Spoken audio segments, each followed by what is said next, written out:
當一個人使大咗，爭落好多債，而呢啲債嘅數目咧遠遠超過佢所賺嘅，咁咧你就可能要申請破產啦。其實唔單止個人㗎，如果一個國家佢爭落好多債，佢哋都可以申請破產嘅，就好似英國、日本、美國咁，咦？佢哋真係會申請破產？截至2022年11月啊，美國嘅國債咧總額首次突破咗呢個歷史嘅高位，達到去31萬億嘅美金。如果你話31萬億，其實我冇乜感覺，因為我一世人都唔會賺咁多錢噶嘛。但係用一個比較確實啲嘅計算方法咧，一間蘋果公司嘅總市值咧就係講緊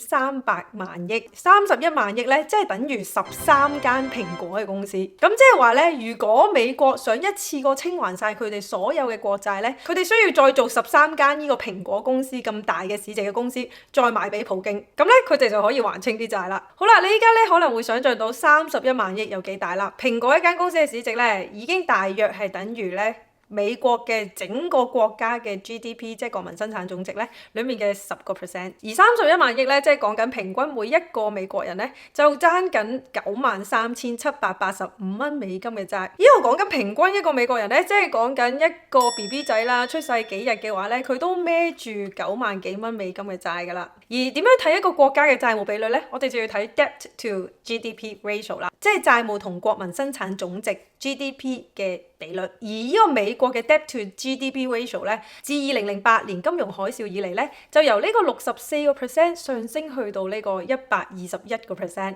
咁其實 GDP 係乜嘢咧？簡單講句咧，即係一個國家喺一個特定時期裏面咧，成個國家可以生產到同埋銷售到佢哋嘅所謂嘅產品同埋服務嘅市場價值，即係講緊佢嘅 productivity 啦。咁譬如咁講啦，如果成個美國先至出產到咧10個薯仔嘅話咧，但係咧佢就已經爭緊咧12個薯仔等值嘅債務啦。正常人都一定會咁樣諗，一個人又點樣可以借到比佢人工更多嘅錢呢？點解可以孭咁多嘅債呢？之前喺我嘅唔同嘅影片嘅教學咧，都有講過點樣睇一間公司嘅債務嘅比率，同埋咧點樣去睇翻呢間公司嘅財務係咪健康呢？如果你有興趣想學多啲嘅話咧，可以睇翻呢一個豬豬變成專業投資者嘅呢個課程裏面會教你咧點樣去建立一個股票嘅估值模型，同埋分析一間公司嘅財務比率啦，同埋點樣睇佢年報嘅。如果你有興趣嘅話，可以 click 下面嘅鏈接睇睇啦。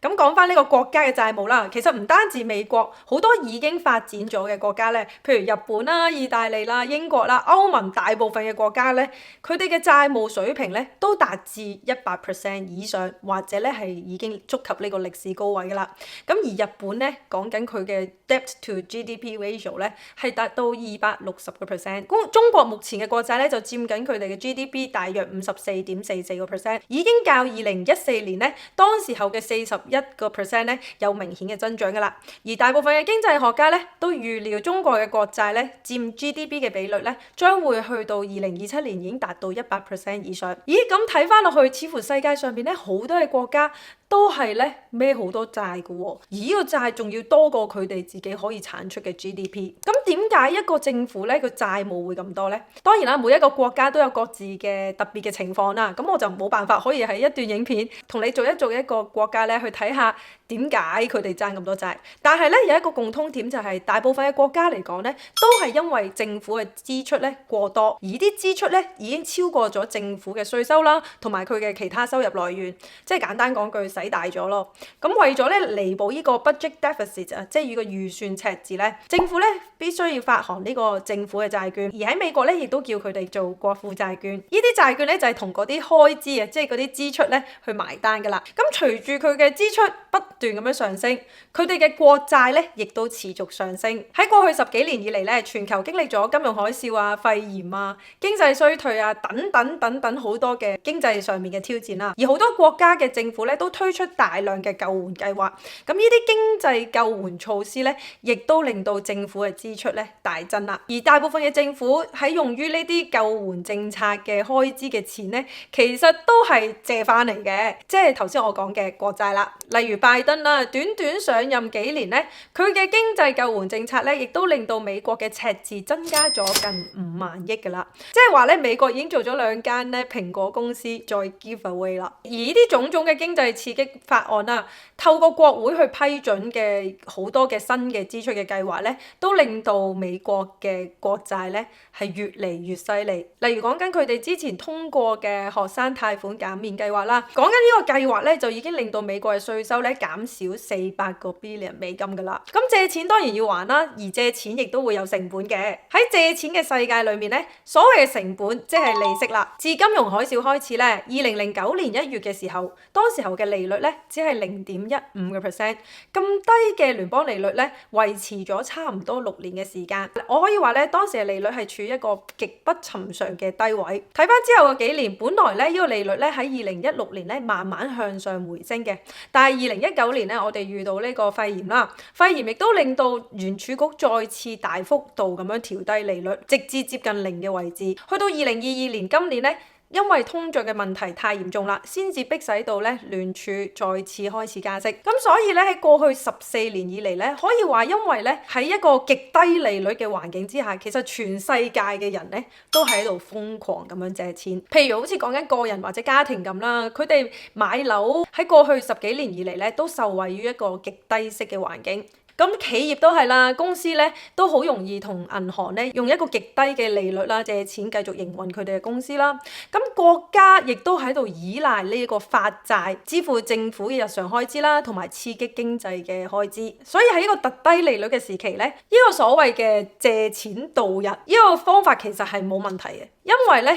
喺過去10幾年以嚟咧一直都被認為咧係可以繼續持續落去嘅。當時嘅利率咧好平，成本太低。不過咧，我喺上集咧亦都提到，各國嘅政府咧為咗應對金融同埋經濟危機啦，自2008年開始咧就用咗呢個印銀紙嘅手段咧去刺激經濟，咁亦都造成咗咧全球嘅通脹問題。而全球各國嘅政府咧喺2022年開始，為咗控制呢個近幾十年以嚟最嚴重嘅通脹咧，都要被迫提高呢個利息啦。呢個利率上升亦都代表國債喺未來嘅成本咧大幅增加。咁呢一個咧亦都代表美國等等嘅各大嘅國家咧喺未來嘅財政狀況咧有機會惡化，因為呢個償債成本咧越嚟越高。而呢個償債成本啊有幾高，亦都係用嚟衡量呢個債務可持續性嘅指標。即係簡單講句，你今日借1萬蚊，即係俾5%，咁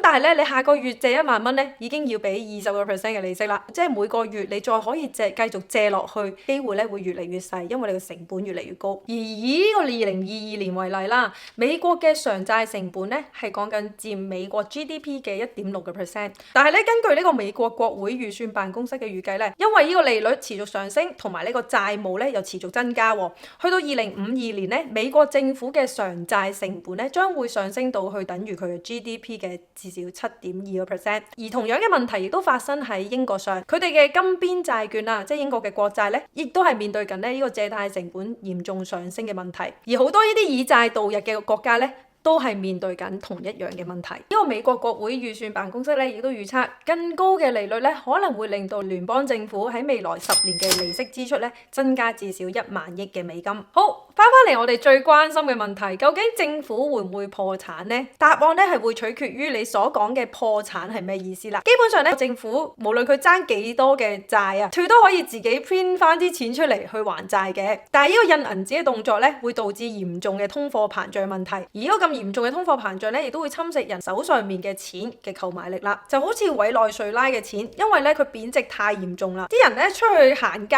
買嘢嘅時候咧，嗰啲錢要拎到多到咧普通嘅銀包咧都裝唔到落嚟。如果啲人要攞錢出街行街買嘢嘅話咧，佢要攞好大沓嘅錢先至可以購買普通嘅嘢。所以呢個印銀紙嘅效果其實都等於咧政府沒收咗咧市民嘅財產同埋佢哋嘅儲蓄。以希臘呢個例子嚟講啦，佢哋所揸嘅債務咧太多，所以咧當地嘅政府咧要實行呢個資本管制。咩係資本管制咧？即係話咧啲人唔可以自由咁樣咧，中意拎幾錢出嚟就拎幾錢出嚟。當地嘅政府當時候有限制咧，一日你可以拎幾多錢嘅歐羅嘅金額出嚟。當時政府甚至會要求銀行咧要有幾日咧要閂門唔好做生意，因為咧要阻住嗰啲人咧唔好一次過拎太多嘅錢出嚟，去防止呢個銀行擠提。呢兩個國家咧就係借得太多錢，但係又冇辦法償還佢債務嘅例子啦。咁但係咧以技術上嚟講咧，其實美國嘅政府咧係唔可能破產，因為咧呢個聯邦政府同埋聯儲局咧其實佢有合作嘅，理論上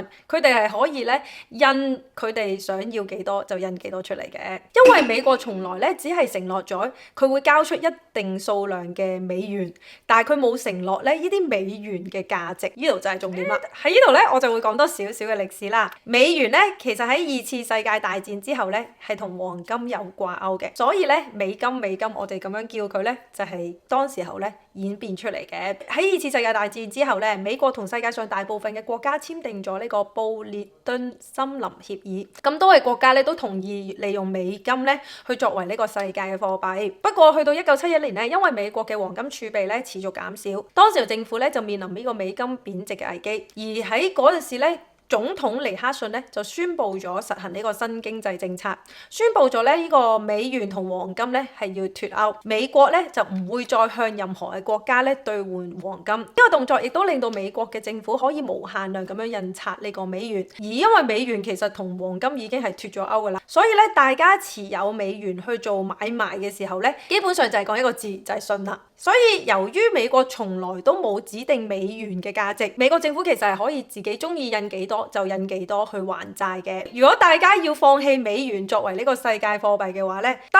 除非咧你要揾到一個國家咧比美國嘅經濟更加強大，而所有嘅地球人咧都同意放棄用美元，而去選擇用咧另外一個嘅貨幣啦。而喺過去1-2年嚟講咧，好多人就係講緊加密貨幣，例如 Bitcoin。但係咧其實唔係所有嘅國家都同美國一樣唔會破產嘅喎。好似斯里蘭卡咧喺今年5月咧就出現佢哋自獨立以嚟咧嘅首次嘅主權債務違約，即係佢哋冇辦法去還佢哋嘅國債。佢哋嘅總統咧就係今年7月嘅時候咧宣布國家破產，而呢個總統咧亦都咧坐飛機走佬去咗新加坡。其實一個負責任嘅國家咧，就算佢增大咗佢支出，都必須要咧確保自己借錢嘅時候咧係有能力還錢嘅，而且咧亦都要確保自己賺錢嘅能力咧要夠高，佢嘅 GDP 嘅產出咧係持續有增長，就唔會好似之前 Liz Truss 一樣啦，打算加大英國嘅支出嘅同時咧又要減稅喎，而點樣去為呢啲支出埋單咧？佢就諗住用借錢發債去填補呢啲咁嘅開支。呢一樣嘢對市場嚟講咧係解讀成為一個不負責任嘅行為，結果亦都令到咧英國上個月咧佢嘅金邊債券同埋英鎊咧喺短期裡面咧被大幅拋售，引發市場咧對英國嘅信心危機。咁亦都令到咧 Liz Truss 咧嘅首相任期咧喺一個極快速嘅短短50日之內咧就被逼落台啦。咁呢個政府咁大嘅開支對我哋嚟講又有啲乜嘢影響呢？如果一個普通人過度消費、過度使錢嘅話，就必須要節衣縮食，亦都要增加收入啦。其實國家亦都一樣，所以咧徵稅係其中一個方法，而且好多人咧都支持向呢一個有錢人啊或者高收入嘅人士咧去徵稅嘅。不過亦都已經有一個調查指出啦，如果美國對最高收入嘅5% 嘅家庭咧去徵收講緊100% 嘅稅咧，呢個政府咧只係會徵收到大約3萬億嘅稅款嘅啫，而官方嘅債務咧係31萬億，即係話咧大約還到9.6% 嘅稅。咁而事實就係，就算美國嘅政府向美國所有嘅人同埋公司咧都徵收呢個100% 嘅稅項咧，佢哋亦都唔夠去還清呢個債務。因為如果美國裡面每個人每間公司都被收100% 嘅稅嘅話咧，咁即係話冇人會去 run 一間公司，冇人會去做嘢啦。結果咧，美國嘅政府可能實際上面咧咩都收唔到。換句話講，我暫時就唔會覺得咧美國可以還清呢啲債務，更加咧想像唔到咧日本嘅財政狀況啦。雖然咧唔係所有嘅國家都會破產，但係似乎咧冇人可以解決到呢個債務嘅問題。不過對於市場嚟講咧，債務上限咧亦都係一個警號嚟嘅。依家美國國債上限就係31萬億啦，而喺上年12月咧，佢哋曾經通過咗一個2.5萬億嘅美元嘅債務上限，咁即係話咧依家都用完㗎啦。喺今年嘅12月底之前咧，即係大約得返40日左右嘅時間啦。美國嘅國會就需要對呢個債務嘅上限咧做一個決定啦。究竟係要繼續提高呢個債務上限啦，定係要暫停呢個債務啦？而根據依家消息就講啦，目前咧美國嘅兩黨咧都未就有關嘅問題咧達成任何共識，而喺白宮方面咧，基本上亦都放棄咗喺國會要提高呢個國家債務嘅上限嘅希望。如果依家講緊美國財政部嘅現金餘額啦，將會咧去跌到一個唔足夠嘅水平。咁呢個唔足夠嘅水平咧，會引發啲乜嘢事咧？最大嘅問題咧，就係冇辦法為佢哋嘅國債嘅利息埋單，咁就出現咗呢個美國嘅違約嘅問題啦。據呢個穆迪嘅估計啦，如果美國違約，股市咧將最少要跌1/3，而呢個家庭嘅財富咧，亦都要減少15萬億，同一時間亦都會失去至少600萬個工作崗位，失業率咧要再次回升9至10%啦。其實呢個債務上限水平咧，講緊由1960年以嚟咧。呢個美國嘅國會咧已經有做咗78次嘅提高債務上限呢個動作㗎啦。咁其實呢個問題亦都持續咗62年，而呢個債務越嚟越高，每一次咧觸及咗呢個債務上限之後咧，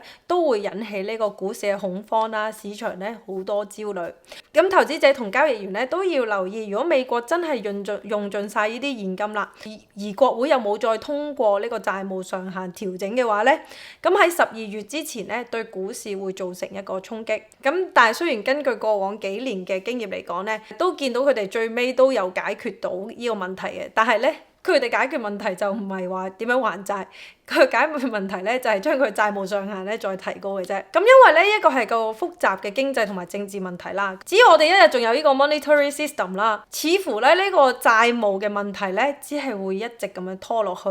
而我亦都見唔到咧人類可以輕易咁樣解決呢個問題。不過講到底，同一般人一樣，你要增加到自己嘅還款能力咧，你先可以同銀行借到更多嘅。國家亦都一樣，只要美國可以繼續研發同埋生產一啲有突破性、有用嘅產品同埋服務嘅時候咧，佢嘅 GDP 咧就會繼續上升，咁咧佢哋就會繼續有能力咧去避免國家喺債務上面嘅違約啦。但係一啲小型嘅國家，如果佢哋自身嘅經濟動力同埋 GDP 咧唔係咁叻嘅話咧，喺債務高企嘅時候，最終咧亦都可能會宣布做破產，就好似斯里蘭卡一樣。咁美元嘅走強咧，亦都令到一啲細嘅國家嘅債務嘅問題咧係加重咗，同埋令到佢哋咧更加面臨呢個違約嘅風險。對我嚟講，美元走強亦都係其中一個元兇之一嚟嘅。咁我就會再揾另外一集咧，再分享喺呢一方面嘅內容啦。好，你都留言話俾我聽，你覺得呢個國家嘅債務問題，我哋應該點樣解決咧？而面對咧每一個國家都係不斷咁樣借錢，債務危機咧就越吹越大嘅時候，我哋作為小市民又有啲乜嘢可以做到咧？好，今日咧我就分享到呢度啦。如果你中意呢段影片咧，記得 click 翻個 like、留言、share 同埋訂閱。訂閱嘅時候記得 click 翻個 long 啦。下次再見，拜拜。